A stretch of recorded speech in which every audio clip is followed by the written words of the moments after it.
What's up mga Beshi Bells, and welcome back sa ating channel Dalam. And for today's video, we're gonna talk about monetization, vlogging, and more. Yes mga Besh, and if you're new here on my channel, welcome to my Beshi Bells family. And for today's video mga Besh, yes mga Besh, pag-uusapan natin si vlogging at monetization. So mag-start muna tayo kay vlogging. Okay, paano ba tayo napunta dito sa YouTube? Dati, akala ko hindi pwede mag-search ng videos kung wala kang sariling channel. Yun yung pagkakaalam ko sa YouTube. As in, wala akong idea. Akala ko kasi the same sa Facebook na hindi ka pwedeng mag-search ng kung ano-anong mga bagay kung wala kang sariling account. Doon ko lang nalaman na pwede palang mag-search ng kahit anong videos kahit wala kang channel. Pero ang hindi mo lang pwedeng gawin pag wala kang channel is mag-comment at mag-subscribe. Hindi ka pwedeng mag-subscribe, hindi ka pwedeng mag-comment, hindi ka pwedeng mag-like at dislike kung walang channel na naka-sign in habang nanonood ka sa videos na yon. Pero wala pa talaga akong idea ng mga panahon yon. So ginawa ko yung channel ko April 16, 2013 sa pagkakaalala ko. Hinayaan ko lang siya hanggang dumaan yung ilang taon. 2016 yun yung kauna-unahang pag-upload ko ng videos sa channel na to. Upload lang ako ng upload. Mga panahon yun, nagtuturo pa ako sa private school. May mga dub smash kami, mga musically ng mga estudyante ko. Pero dinilit ko siya noong 2018 kasi doon ako nagka-knowledge about copyright claim, copyright strike, about YT. Kasi doon ako nag-start na nag-upload ng mga tutorials. Pero nahinto ako ng ilang months kaya natigil din yung pag-grow ng channel ko. Kaya nanatili lang siyang 1K subs. Opo, dumaan po tayo sa VLCS, VLS, view, like, subscribe, view, like, comment, and subscribe, and sub to sub. Dumaan po tayong lahat dyan. Dumaan po din ako dyan. Pero, hindi ko siya marirecommend na always mo siyang gawin kasi walang kasiguraduhan yung sub to sub and VLS or VLCS kung yun lang yung magiging basihan mo sa pag-grow ng channel mo. Napakatagal, besh. Hindi kasi lahat ng mga nakaka-VLS mo or sub to sub is loyal. Yung pang stay permanent mo, hindi pa rin naman yan magiging permanent. Kasi kung iiwan ka talaga. Tandaan mo yan. So yun, hindi lahat ng mga ma-encounter mong tao is loyal sa'yo. So lahat ng mga nakakasab mo, hindi ibig sabihin nun, forever na silang nandyan sa'yo. Nasa spam yan, nagiging basura. Paano siya nagiging basura? Kung main channel at main channel nag-sub back sa isa't isa ng sabay na araw at sabay na oras, for sure, spam yan ng ilang minuto, pwede ding ilang oras, pwede ding sa kinalaunan na niya gawing spam, kasi bawal po yan sa YT. Yes, malaking bawal po yan sa YT yung sub to sub. Kaya yung iba gumagamit sila ng daming account kung ginagawa nila tong VLS or sub to sub. Pero depende naman yan sa tao eh. Hindi ko naman kayo pinipigilan na gawin yan. Hindi ko naman pinipigilan kayong hindi siya gawin. Depende sa iyo yan. Basta isa lang masasabi ko, hindi talaga siya pwedeng gawin as in full time na mag-sub to sub ka lang kasi hindi lahat ng mga kasab mo is totoong supporters. Ang habol lang nila is views and subscribers. Kaya hindi mo naman kailangan ng mahal na camera. Kung may cellphone ka, basta may gadget ka dyan na may camera, you're good. You're good to go na po mga besh. Kahit anong camera yan, okay na yan. Basta meron na siyang camera, merong internet, merong microphone, okay yung microphone, you're good to go para mag-vlog mga besh. And hindi mo naman kailangan na pag nagsisimula ka pa lang sa vlogging or sa pagiging vlogger, kailangan mo mag-invest ng mamahaling bagay. Kung ano lang kaya sa bulsa, dun ka muna kasi kailangan natin magsimula sa maliliit na bagay. Maging resourceful ka. Maraming mga bagay-bagay dyan sa paligid mo na pwede mong gamitin for vlog. Ako dati, nung wala pa akong ring light, wala pa ako nitong ring light, gamit ko lang talaga is natural light. Humaharap lang ako sa bintana. Yun lang yung ilaw na pinapa-reflect ko sa mukha ko para maliwanag naman ako sa inyo. Diba? Singliwanag yung future natin. Humanap ka na ng pwesto dyan sa bahay nyo na nagre-reflect yung light, then okay ka na doon, you're good to go. Hindi mo kailangan mag-spend ng malaking pera para lang maging vlogger ka kasi ang isang vlogger ay dapat resourceful din. Maraming mga bagay-bagay dyan sa gilid mo. Kung wala kang tripod, humanap ka ng aklat or kahit anong stand na pwede mong gamitin for tripod. Yun. Ganun ang ginagawa ko dati nung wala pa akong mga tripod, ring light. Naghahanap lang ako ng mga bagay-bagay na pwedeng gamitin. pag ikaw ay nagpa-vlog, make sure na yung music na gamit mo for your video is no copyright. If copyright music, i-search mo lang yan, and then pwede mo na siyang gawing background music ng vlogs mo. Pag sinabi kasing copyright claim, ibig sabihin inaalaw ka ng may-ari ng music na gamitin yung mga sounds niya o music sa video mo, pero sa isang kondisyon, hati kayo sa kikitain ng videos na yan. Pag monetize ka na, halimbawa yung views niyan is nandun sa mga 100 views, more than that, tapos kung magkano yung na-earn for that video, halimbawa $1, so $1 na yan, hati kayo sa kitaan. Ang gagawin mo pag nagkaroon ka ng copyright claim, monetize ka man o hindi, lahat nagkakaroon ng copyright claim once na-detect na may-ari ng kanta na ginamit mo yung sarili niya kanta. Ito yung gagawin mo. Pumunta ka sa YT Studio, okay? Hanapin mo yung videos mo na may copyright claim.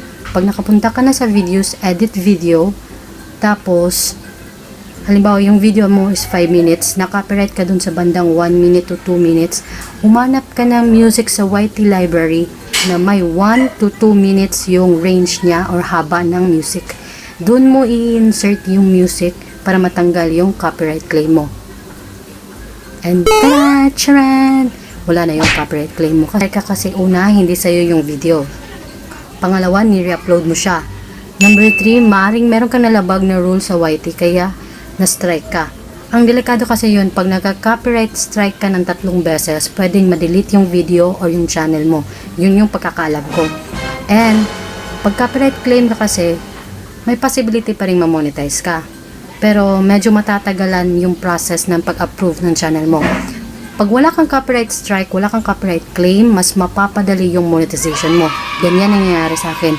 Okay, upload ka ng videos, make sure na yung mga title ng videos mo is may kasamang tags or yung pinaka maraming views na title, yun yung kopyahin mong title kasi isa yun sa madaling hanapin yung videos mo eh. Kasi once may nag-search ng about sa topic na yan, yung videos mo masasama dun sa mga nangungunang search result sa videos. Search result sa YouTube.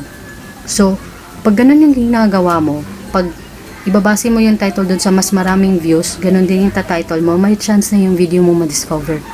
Pangalawa, yung thumbnail dapat catchy, dapat related sa video. Anong klaseng thumbnail ang hinahanap ng mga tao? Make a thumbnail which is catchy sa mata ng tao or parang makikurious yung tao or maglalagay ng question mark sa utak nila. Is it true or cheka-cheka lang to? Parang ganun. Kasi yun yung nakakaykayat sa taong panoorin yung videos mo. YouTube body para sa mga tags. Nagbibigay din siya ng note kung ano yung mga mali mo sa ano mga mali mo or kulang mo pang kailangang i-edit sa videos mo. Halimbawa, yung thumbnail mo hindi siya high definition, medyo low quality. Yung title mo hindi ganun ka-strong, hindi ganun ka-catchy. Walang tags na nakasama dun sa title, sa description mo, wala din tags, ganun. Magno-note siya dun sa tube body. So, malaking tulong si tube body. Then, pwede din ma-explore ka ng tags dun. Pwede din mag-suggest siya ng tags for that video na gusto mong lagyan ng tags. Search YouTube, maraming lalabas dyan na result. Join ka lang sa lahat ng groups, mapa-international man yan o Philippines, sumali ka lang, promote your videos, promote your channels to those groups sa Facebook. And then, pag merong mga nag-comment, pwede mo din silang puntahan para may matutunan ka sa mga videos nila kasi yun din yung advantage sa sub-to-sub and VLS. Meron din siyang pros and cons. Hindi naman lahat negative lang yung nakukuha natin sa VLS or sub-to-sub. Meron ka din nakukuha positive doon. Halimbawa, meron ka natutunan sa kanila about editing, about ano pang pwedeng gawin na next content, mga ganong bagay. Marami kang matutunan sa kanila eh.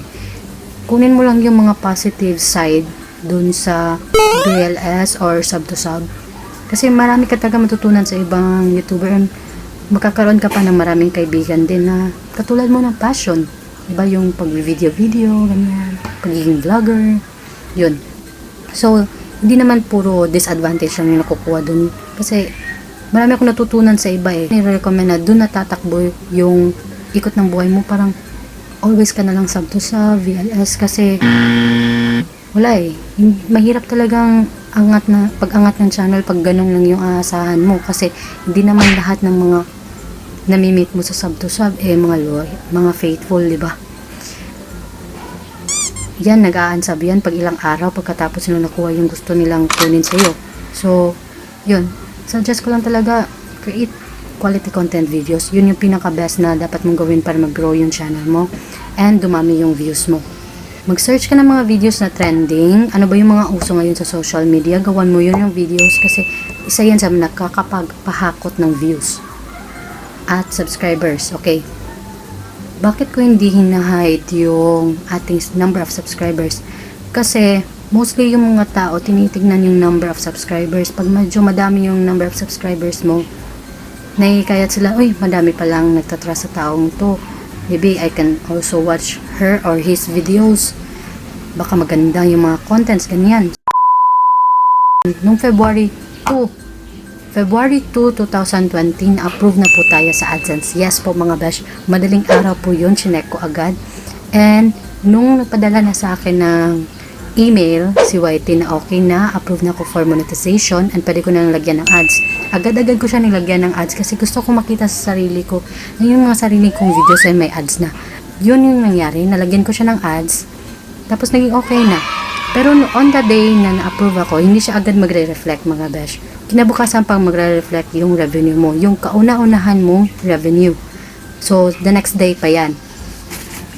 Tapos, ito yung nalaman ko, pag na-approve ka na, pag 10 minutes yung video mo, pwede mong lagyan ng ads kahit saang part ng video mo. Pwedeng 5 ads yung lagyan mo, 10 ads, no?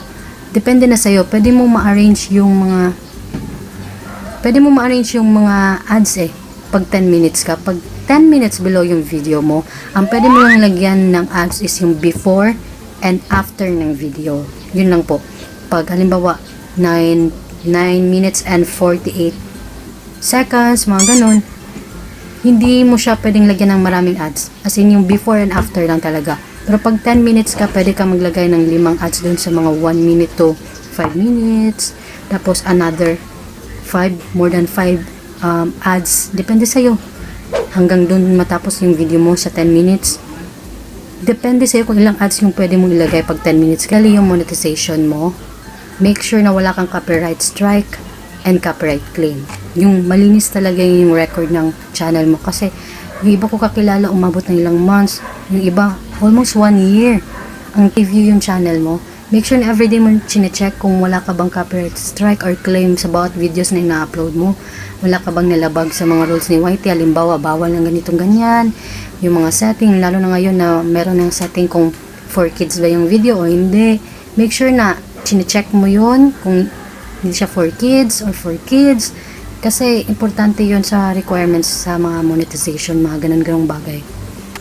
Pag hindi ka pa umabot sa $100, yun yung target para makuha mo yung pera. Pero yung pin, darating yan pag naka $10 ka. Okay. No worries kasi pag hindi ka pa umabot ng $100, madadagdag lang yan for the next month. So every 24th or 25th of the month, total ng kinita mo sa channel mo for 28 days or 24 days. Depende kasi yan Nagre-reflect doon yung isang buwan mong kita. And kung nag-worry ka na yung revenue mo bumababa, hindi yan na ma-minus. Bumababa lang yan for that day. Ibig sabihin, yung kinita mo sa araw na yan, mababa. Pero yung buong kita mo from the start na na-monetize ka hanggang sa present time, hindi yan nabawasan. So, okay lang yan. So, no worries. Sa abot ka ng $100, dun ka na magkakaroon ng option kung anong klaseng payment yung gusto mong gawin. Kung sa Western ba, or ililink mo siya dun sa card mo. Pero I think mostly dun pinipili nila yung Western kasi mas mahirap kung ililink mo siya dun sa card mo kasi marami pang process daw. Sabi ng mga kakilala kong dumaan na sa pasahod ni YT. Yun lang mga besh, and sana marami kayong natutunan sa about monetization, vlogging. So kita-kita tayo sa susunod na video. So see you next time and bye.